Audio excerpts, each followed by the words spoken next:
Kami ditong Toyota GL Grandia is nasa 760,000. Yan, 15 seaters na yan guys. Pearl white. 100, ano siya? Yan, 760,000. Pero bago ang lahat guys, don't forget to like and subscribe para palagi kayong updated sa mga bagong video natin. Ayan. Open test drive naman kami, open cash financing and trade-in. So tara, check na natin.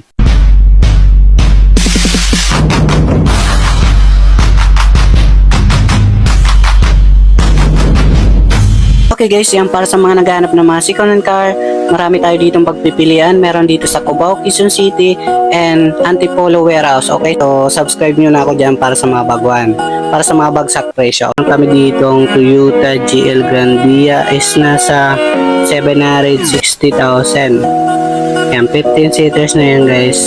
Pearl white. 100, ano siya? Yan, 760,000. Meron tayo ditong 2015 na Hyundai Eon. Ito guys, napakamura na. 185,000 na lang guys. So, yan, swak na yan sa budget nyo. Okay, so, pwede pa natin bawasan dito ang presyo, di ba? Ito guys, kahit mga 150,000 na lang para sa mga cash buyer. Okay guys, yan para sa mga naghahanap ng Isuzu Crosswind XL, manual diesel, ayan, 50,000 mileage, nasa 410,000 ang cash niya, okay? Sa financing, nasa 200,000 down payment, and mga 10,000 plus ang kanyang monthly sa 4 years, okay? Yan, bali 7 to 10 seaters na to guys, ayan, kasi ng 10 tao sa mga interior. So guys, meron tayo ditong bago na yan, angas ng kulay guys. 2017 na Crosswind rin. Yan, 450,000. May kamahali siya, okay? Yan, ito yung mga picture niya guys. Pwedeng financing mga nasa 230,000 down payment and mga 10,000 monthly sa 4 years. Ayan, 10 seaters na siya guys, oh. Okay? Tapos meron tayo dito guys na 2013 model Isuzu Crosswind XS. Yan, 71,000 mileage. Ito guys ay nasa 360,000, okay? Sa mga cash buyer. Pero kung financing is nasa 150,000 down payment cash out, 12,000 monthly 3 years. Para sa mga naghahanap dyan ng sapat sa budget nyo guys, ito whole price 2005 model na Isuzu Trooper automatic diesel, just pa automatic, nasa 220,000 lang po siya, okay? Kung mga negotiable pa naman to, ayan. Ito guys, kahit nasa 200,000 na lang para sa mga cash buyer. Meron naman tayo dito guys na 2019 model na Toyota Rush. Yan, kulay silver. Automatic gas. Tapos nasa 650,000 lang po. Yan, ilalagay ko na lang sa screen, okay? Yung details niya. Ito yung mga picture niya guys, and ang ganda pa nito guys, kakarating lang. Bali 5 seaters lang po ito kasi A-variant lang kaya medyo mura, okay? So automatic na siya, bibira lang kayo makakuha nito. Ito guys, meron tayo guys na mababa ulit, 2019 Toyota Rush manual. So 5 seaters lang po ito, depende kasi sa variant po yung niya. Guys, ito yung mga picture niya guys, ayan, ganda pa ng kulay puti. Mga pang low maintenance kasi ang kulay puti, ayan guys. Bali 5 seaters lang to, maluwag ang likuran. Pwede nyo gawin 7 seaters. Okay guys, ayan, para sa mga naghanap dyan ng Toyota Avanza 2017 model. Ito manual gas lang po, nasa 58,000 mileage, okay? Ayan, 380,000 sa cash. Sa financing, 150,000 lang ang kanyang cash out. Ayan, 12 monthly, 3 years. Okay. Maluwag naman yung sa likuran nito, pwede nyo gawin 7 seaters. Mga discount na lang namin yung pang gastos nyo.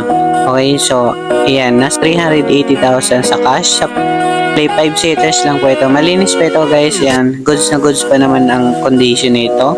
Ayan. Meron tayo dito guys na 2018 Isuzu D-Max guys.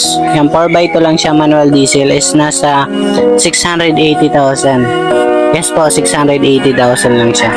Ito guys, meron tayo ditong 2019 naman Toyota Hilux 4x4 manual diesel. Ito guys, nasa 960,000. Ayan, 4x4 siya. Sariwa pa naman kasi ito guys. Okay, so basahin nyo na lang sa screen yung mga details niya. Tapos meron kami dito na another na D-Max 2018 4x4. Ito guys, nag-iisa na lang puti namin guys D-Max, oh.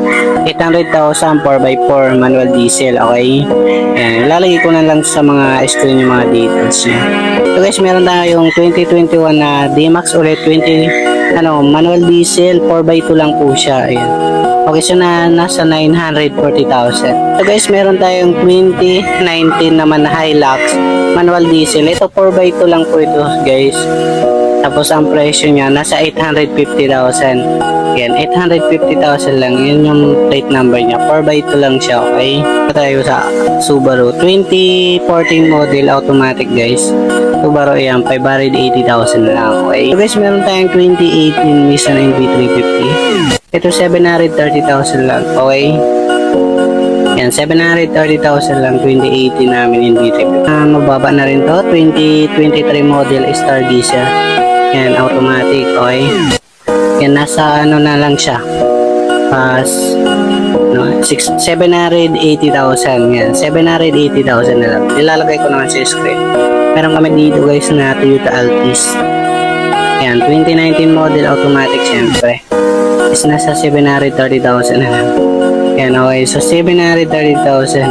Yung asking niya dito dati is 745,000. Ayan, binaba namin. Pero mga negotiable pa naman to guys. Ito guys, mura na to sa amin guys. 2013 Toyota Camry. 2.5 B-bar yun na siya, pearl white. Ito guys is nasa 520,000 na lang. Ayan, napakababa na yan. Taas ng presyo niyan sa una ko. Meron tayong 2018 Isuzu MU-X. Blue power kasi siya, 3.0 na. And kaya nasa 960,000. Okay, so blue power yan guys, 3.0. Tapos meron tayo ditong MU-X na 2017. Ayan, 2017 model yan guys. Manual diesel, 4x2. Ayan, 2.5 lang kasi ang makina niya. Kaya mura, 680,000 lang. Ayan, negotiable pa yan guys ha, 680,000 lang. Meron dito naman tayo guys sa 2017 model na Jeep Wrangler Rubicon. Ayan, 2017 model automatic diesel. Okay, so 4x4 naman. Ayan guys, nasa 2,250,000. Dito guys, meron tayong 2017 model na MU-X bago guys na kulay puti. Ayan, manual diesel 4x2. Okay, nasa 650,000 lang. Ilalagay ko na lang sa screen yung details niya. Dito naman tayo guys sa 2019 model Toyota Hilux G-Variant 4x2. Ayan, nasa 850,000. Okay, so pwede naman sila mga financing. Para sa mga naghanap dyan naman ng ayan, mga Pajero. Tapos meron din tayong FG. Ayan, abangan nyo na lang sa mga next vlog natin kasi bago lang. Tapos siniservice ni boss. Tingnan nyo ang gulong guys. Oh. Ayan, ang ganda diba? Tapos dito sa FG na to, napakaganda ko. Favorite ng boss namin mga ganito.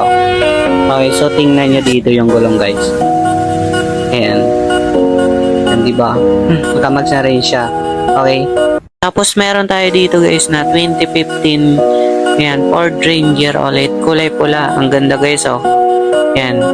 Okay, so wala pa kasi itong details guys. Abangan nyo na lang sa next vlog natin. Okay. So dito naman tayo guys sa Toyota Altis 2014 model automatic. So B-bar yan na rin po ito guys. Okay.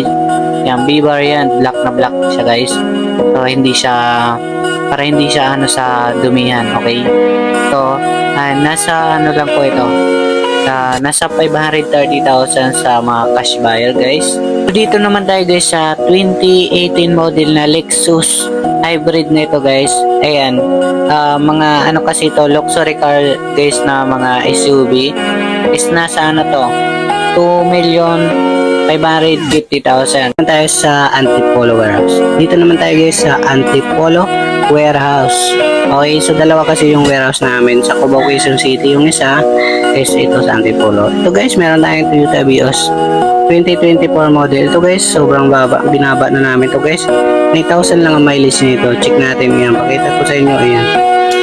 Yan, para hindi siya maulanan, mainitan, kaya nilagyan namin ng ito yung mga picture niya is nasa, meron kami ditong Transman guys, is nasa 430,000 lang.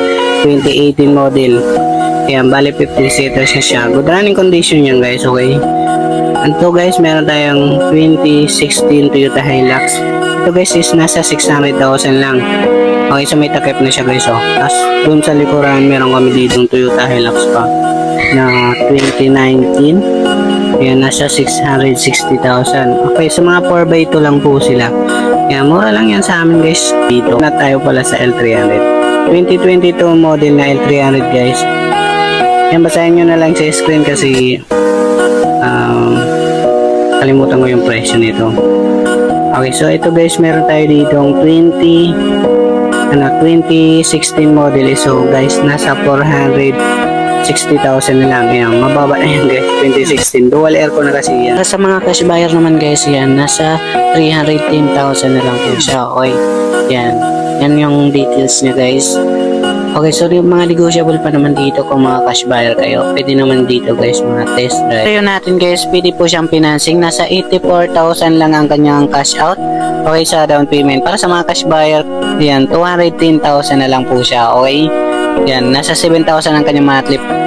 Ito guys, kahit mga nasa 200,000 na lang sa cash buyer. Okay, tanungan guys, dito tayo sa may kabilang warehouse sa location Cubao, Quezon City. Okay, so kontakin nyo yung cellphone number natin. Okay, so thank you guys.